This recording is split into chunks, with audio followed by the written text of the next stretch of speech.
This is the Horse Radio Network. This is episode 376 of the Stable Scoop Radio Show, Feeding Whole Foods and Cats Rule. Please support our sponsors as they make this show possible. Our sponsors this week are EasySignsOnline.com, Sparkle and Boom, and listeners like you, our terrific auditors. Well, dressage rider Patty Perucci tells us why she switched to Whole Foods and why it is becoming so popular around the horse world. And the 6 signs your home is ruled by cats. Plus, Tack and Havoc gets all girthy in a fleecy way. Listen in.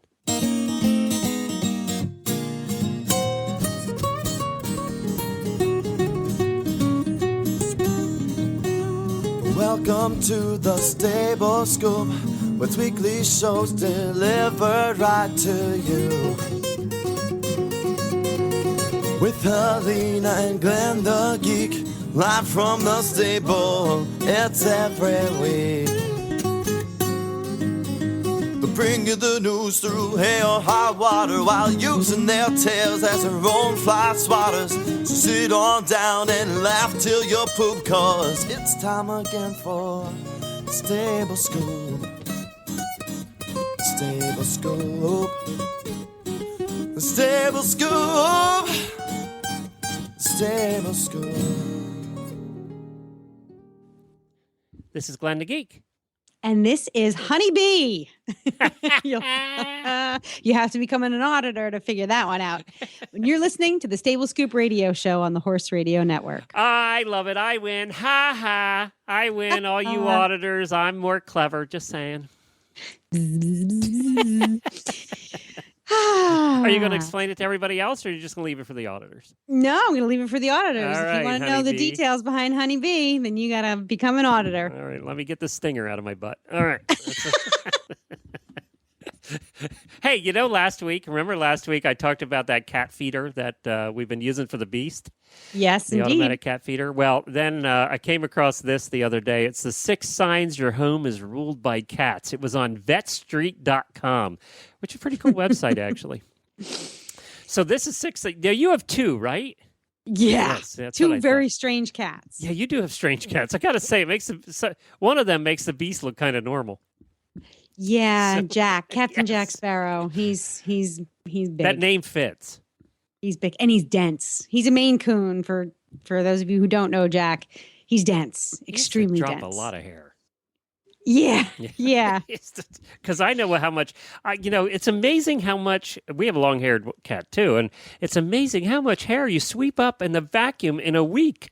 It's like, why is there any cat left? There should be no cat left. Well, half of it's on my dinner plate, and the other half is in the vacuum cleaner. And maybe there's a little that's left on the cat. I don't think I'll ever get a long-haired cat again. It just. But they're so soft. Yeah. What a pain. Anyway, 6 signs your home. It's like we're starting a cat show. We should have our own cat show.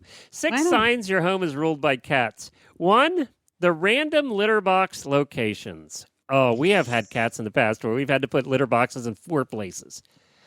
Ugh.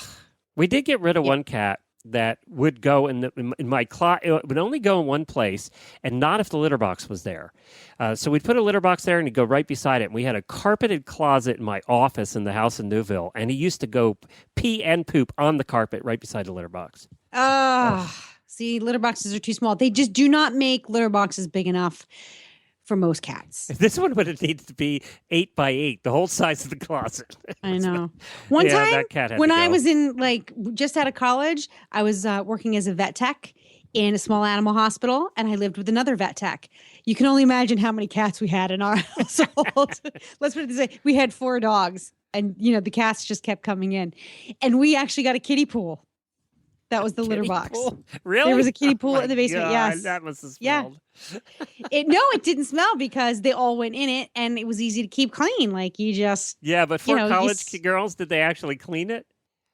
We were vet techs. Yes, we cleaned it. Oh, okay.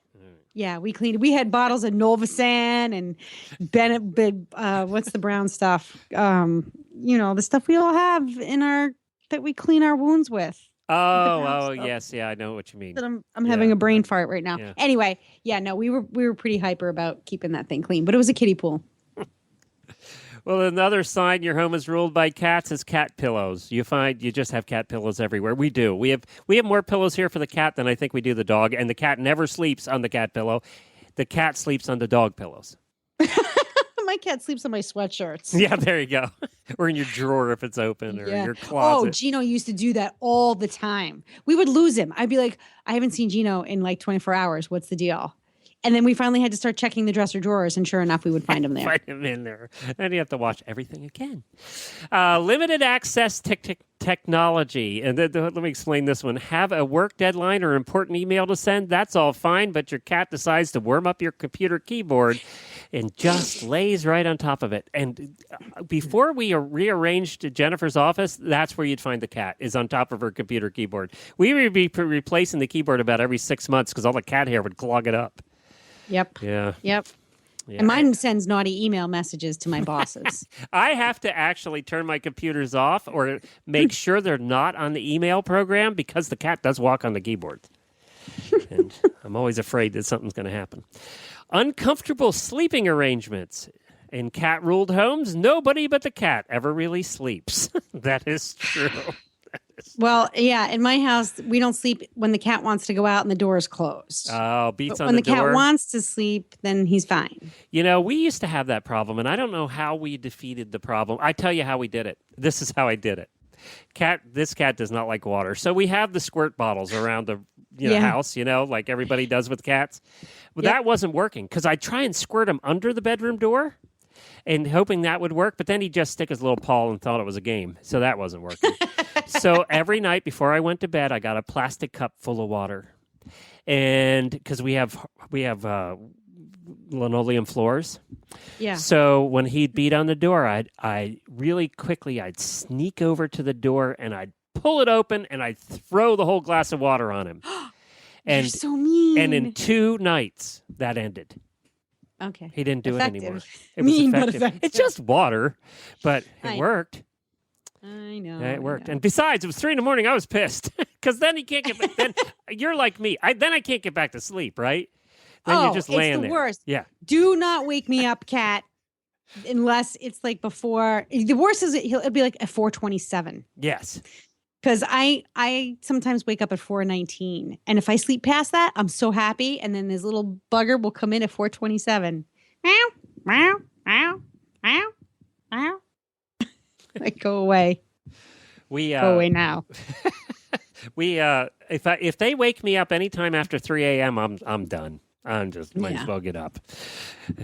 All right, number 5 on the 6 signs your home is ruled by cats: sleeping schedules that aren't your own. Well, I think we just discussed that. And number 6, shredded cat trees. We do have some shredded cat trees around the house. Yeah. I have a lot of shredded things, but Why I wouldn't are call them cat cat trees so expensive anyway? Well, I wanted to get him one of the ones. Why? Because people are stupid. That's why. And I'm one of them. I wanted to get him one of those tall ones that has the levels and that had the basket on the top about, eye height that he would hopefully sleep on. And they're like $200 at PetSmart. I know, kitty condos. Well, Buck brought one here when he brought Momo to live with us. And, Momo doesn't look at it. He's like, yeah, whatever. That thing is like, so lame. But here's this nice chair. Let me sharpen my claws on that. Now, we have these awesome cypress trees in our backyard, and they make the best cat scratching posts. So if you have a cypress tree anywhere, introduce your cat to it. Bring it in the house. Bring it in the house. Yeah. It's a lot cheaper than a $200 kitty condo that they can. I did find a kitty condo on Groupon for $49. And you had to put it together. I ordered it. It was very simple to put together. And let me tell you, he didn't use it at all. It was like I was so pissed because I spent 2 years looking for a kitty condo. And this one's nice. It had a little thing to sleep on the top and all the levels and the little play toys and everything and a scratcher. And I said to Jennifer, maybe he just doesn't like it behind the couch. Maybe we need to move it over to the front window beside your desk. Let's try that. Now he sleeps on it every day. Brilliant. It was all location. He didn't like where his house was, and now he has a view he likes. And every morning I come out, and he's sleeping on top, the very top, on his little thing, all squished in there. See, all he needed was a little understanding. No, he needed his way. So that's You- is that what you meant? He needed you to understand what his way Yeah, was. that's right. That's right. Let me rephrase that. All right, let's get to our first guest right after this word from EasySignsOnline.com. We have Patty Perucci, who is a dressage rider and instructor out of Texas. But we're having her on for another reason, not to talk about dressage, but to talk about feeding whole foods. She is a believer in feeding whole foods to your horses. I want to know first what they are and then how exactly you do it. So hopefully she can enlighten us on that topic.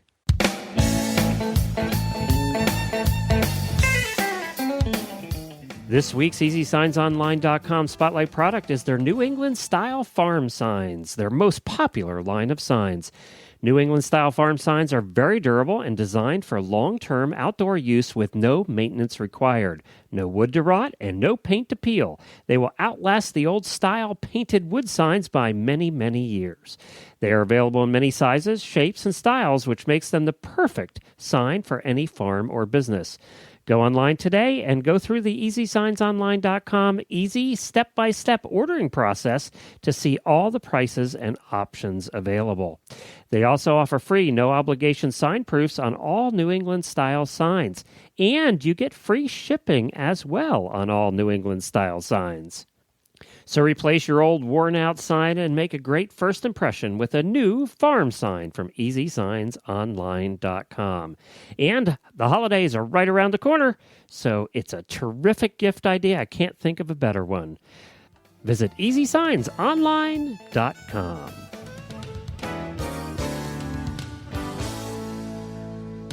Well, hi, Patty. Welcome to the show. Thank you very much. It's an absolute pleasure to be doing this. Now, Patty, you have a business down there in Texas, right? Yes. And I you're do. dressage? I am dressage. Were you always dressage?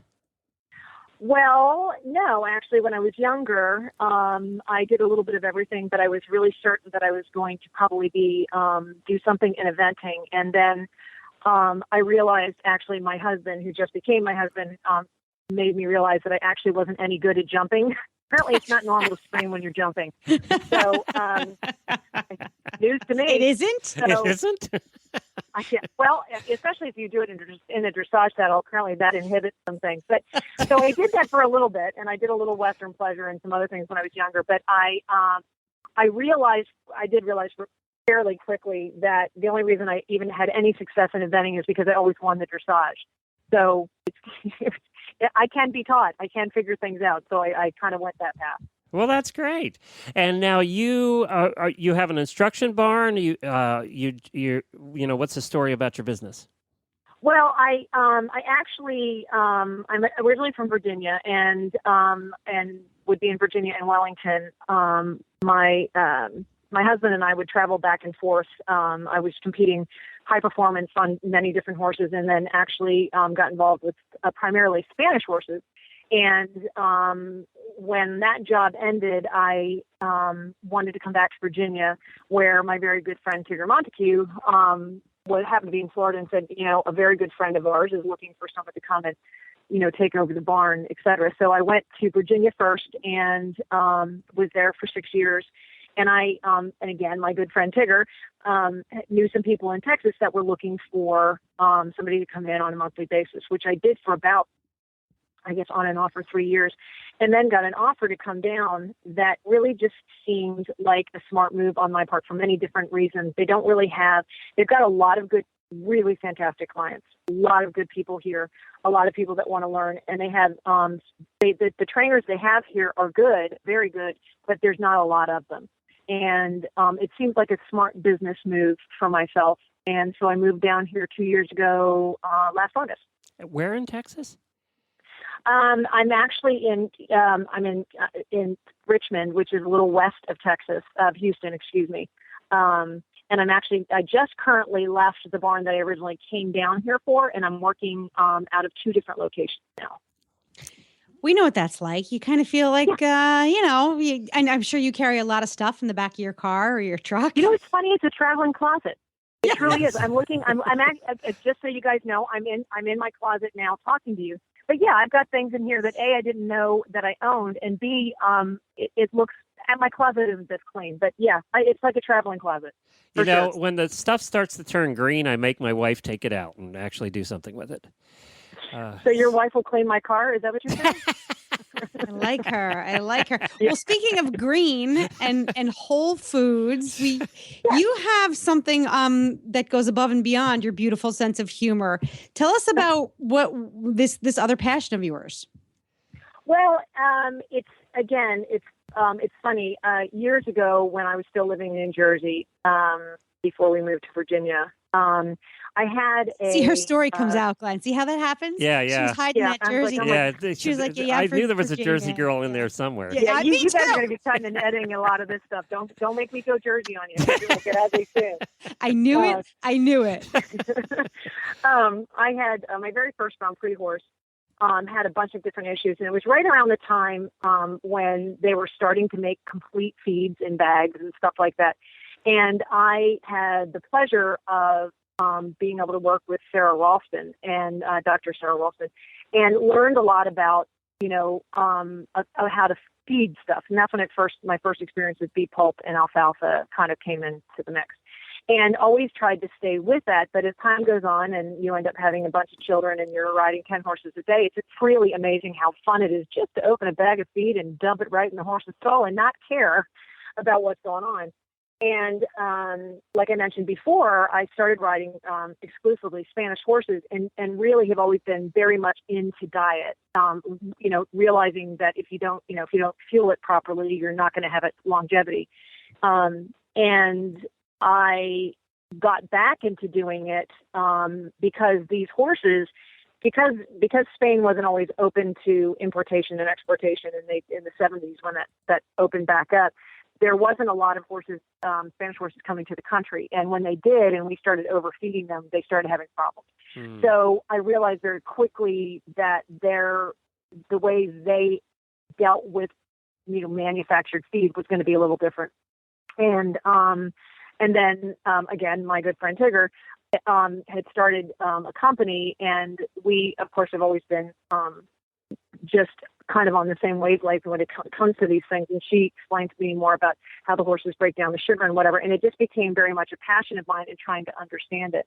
Okay, and I really started to do all of that. So that's BioStar US, and Tigger probably knows more about horses' diets and how everything all works together. What is a whole food? Let's explain that.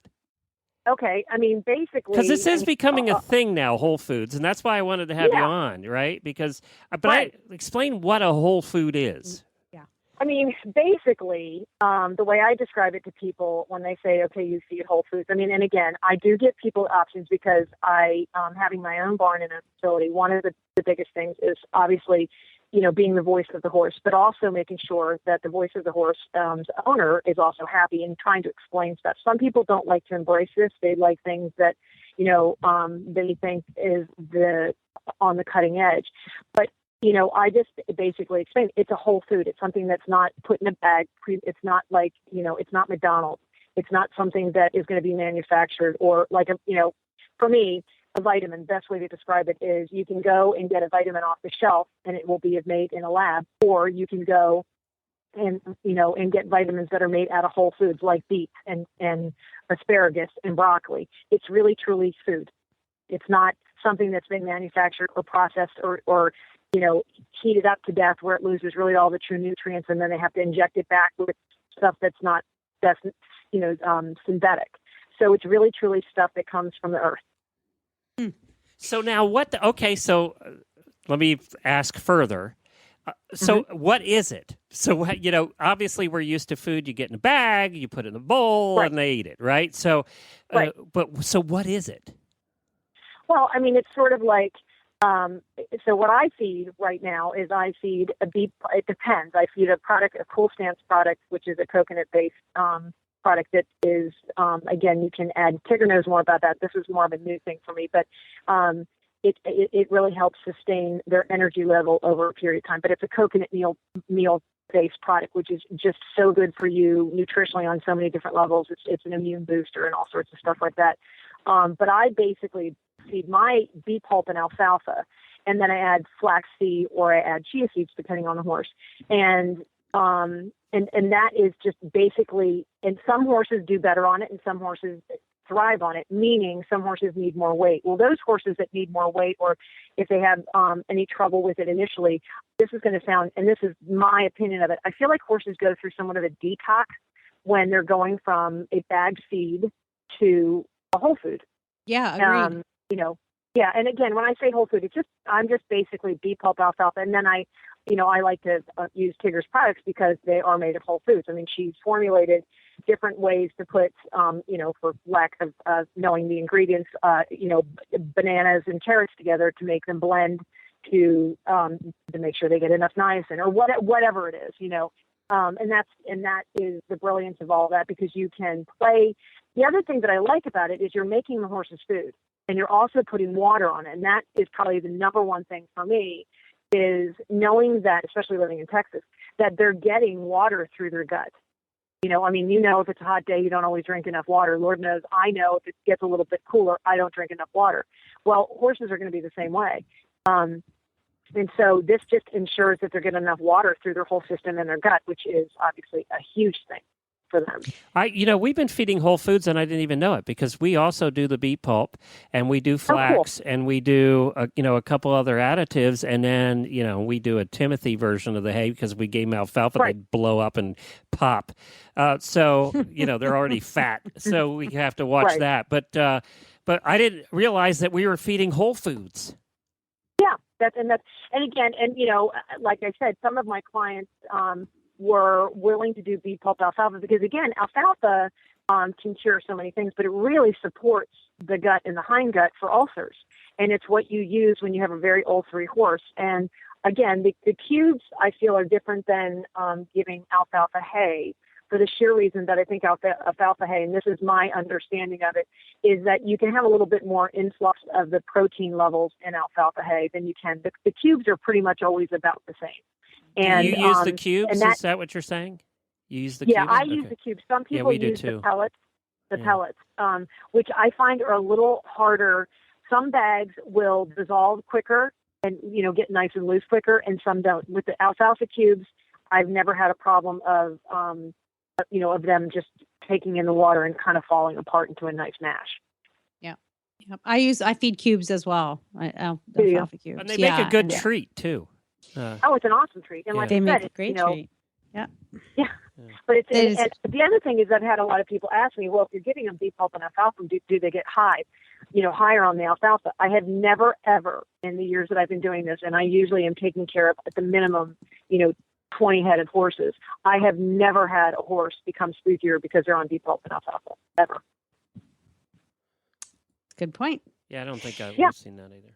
Now what besides the whole foods that you give your horses, what other kinds of forage do they have access to? Well, here it's either going to be a coastal hay or a Timothy mix. I give as much hay constantly.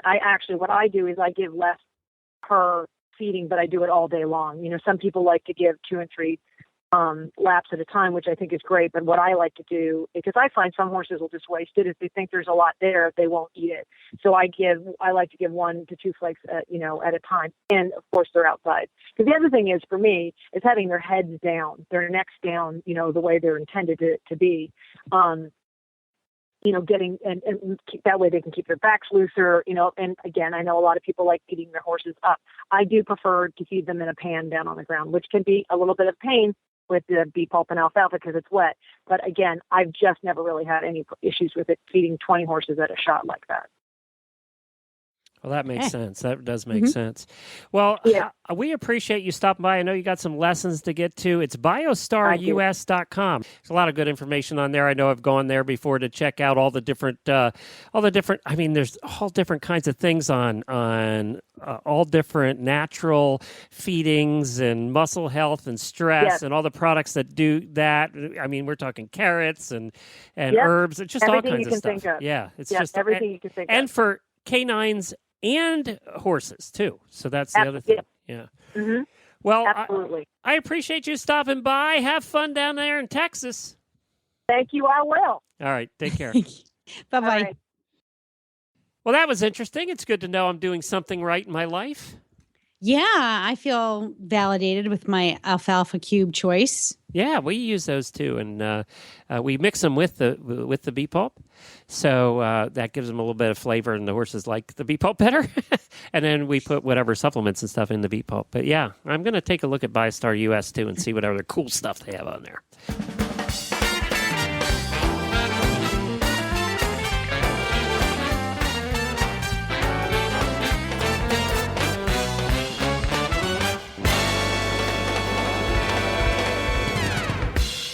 Well, this Tack and Habit segment is brought to you by Sparkle and Boom. Tell us about Sparkle and Boom, the place where you can get all of your cool graphics and website work and everything done by the most professional woman I know.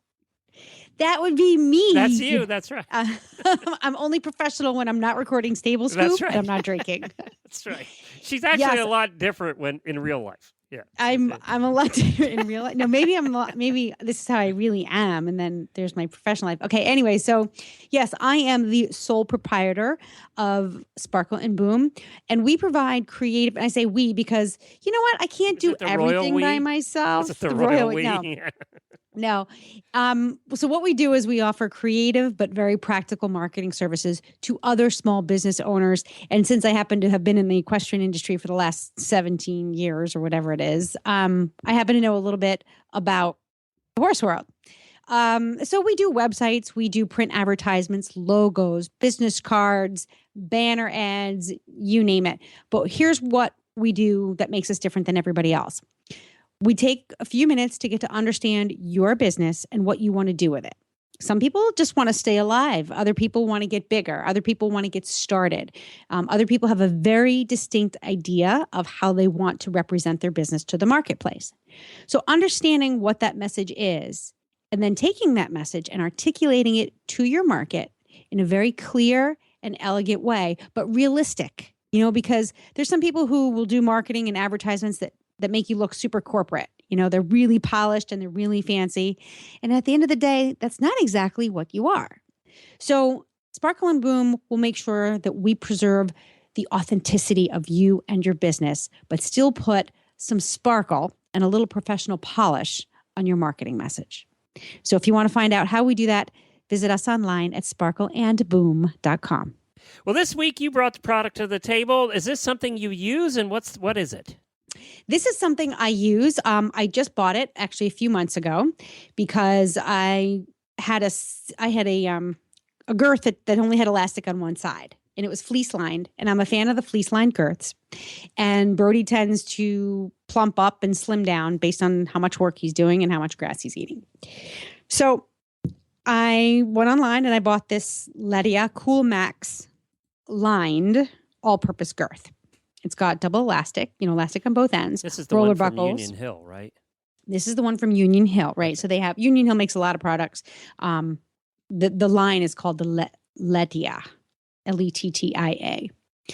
So what I wanted to do is what I found is that most fleece girths either they fall apart very quickly, or they're really bulky, and companies just pile up the fleece on the girth because they think more is better, more is more comfortable. But I thought, well, I definitely want the fleece lined. I want something that's going to be cool, and I want something that's going to be super comfortable for my horse, and that's easy to wash. So when I saw the Ledia Cool Max girth, I noticed that there was fleece on either side of a channel in the middle, which has this like mesh lining over some squishy foam. That's the technical description. There you go. So, of course, I haven't seen it in person. I'm buying it online. There's a little bit of a risk there. Well, when I got it, it couldn't have been more perfect. It's thick enough to be comfortable, but not bulky. It's got really strong stitching. So the elastic is hardy, so it stretches, but it's not going to wimp out on you after 6 months or a year. Again, the stitching, I can't say enough about the stitching because that's one of the things that happens, I think, with the fleece lined girths is because you're stitching other fabrics together versus leather together, I think sometimes the stitching process tends to, I don't know, get some shortcuts, let's just say. So I was impressed with the stitching. I was impressed with the roller buckles, the overall construction. And then I put it on my horse and absolutely loved the way it controlled the temperature under his armpits and his girth area. It was great. Like, he didn't get super sweaty under there. He was comfy. He wasn't girthy. So after 2 to 3 weeks of putting this on him, he didn't turn his head around to give me the hairy eyeball. He was like, all right, this one's not so bad. That's it. Simple, easy. I haven't washed it yet, so I was just can't going to tell ask you for that. sure. And you know what else happens with these girths is the fleece, as it over time tends to bunch up. Yep. You know what I mean? And sort of, I don't know the word. I guess just bunch up into little hard areas. So the nap on this fleece is short. Okay. It's not longer. So the bulkier fleece girths tend to have a longer nap. Yeah. Do you know what I mean by nap? They get all stuck together and bunchy. Yeah, they get stuck together and bunchy. Which puts pressure points underneath, which is defeating the purpose of a fleece girth. Exactly. Right. So this nap is rather short. And again, the fleece is really only on the edges of the girth. It doesn't go all the way through. And the Cool Line mesh, Cool Max mesh, is recessed a little bit. So it's not at the same, it doesn't sit as flush with the fleece. Oh, so you got some air in there. Yeah, up against your horse's belly. And like I said, I'm used to taking my horse's girth off, and there's a nice thick, sweaty stripe around his belly. But this was just a very thin, like a subtle sweat mark. And he worked pretty hard. So if you had a 6 flakes in a bale? 6. Oh, wow. There you go. I really like this girth. Mm-hmm. And it looks like it comes in 2 lovely shades of brown. It comes in brown with white fleece and chocolate brown with white fleece. Brown and dark brown. Yeah, brown and dark brown. Comes 38 inches all the way up to 56 inches. So you can find it. We found it at horselovers.com, didn't we? We found it at horselovers.com. Yep. Okay. You can but make sure it's the Cool Max line. Yeah, so they have one that's not. They have one that's not. They have a nice fleece girth that's not, but the Cool Max one is the way to go. There you go. That's the Latia, or however you say it. And it's the Latia Collection Cool Max line. Yeah, sick. I know, I can't It's one of those, I'm reading and I can't read it. I know. You know what? There's too many L's. That's right. Latia Cool Max lined all-purpose girth. Well, let's call it a day there, Helena, and we'll have another new show for you next week. We'll be back from vacation, and we hope that you enjoyed this one. Right now, I am probably on a Segway in Sedona. I hope you're upright on a Segway and not we'll find out. flat on a Segway. We'll find out. I am bringing my wife, who is extremely klutzy, on a Segway, so I don't know how that's going to go. I might regret this. She's only klutzy when she's not on a horse. True. And a Segway, it doesn't look hard. Looks easy. So we'll give it a try and see. I'll let you guys know. So does horseback riding. I'll let you guys know how that goes. Or you can find Helena at? You can find me online at sparkleandboom.com. There's a contact us page. Please feel free to send me a message there. I get back to each and every one.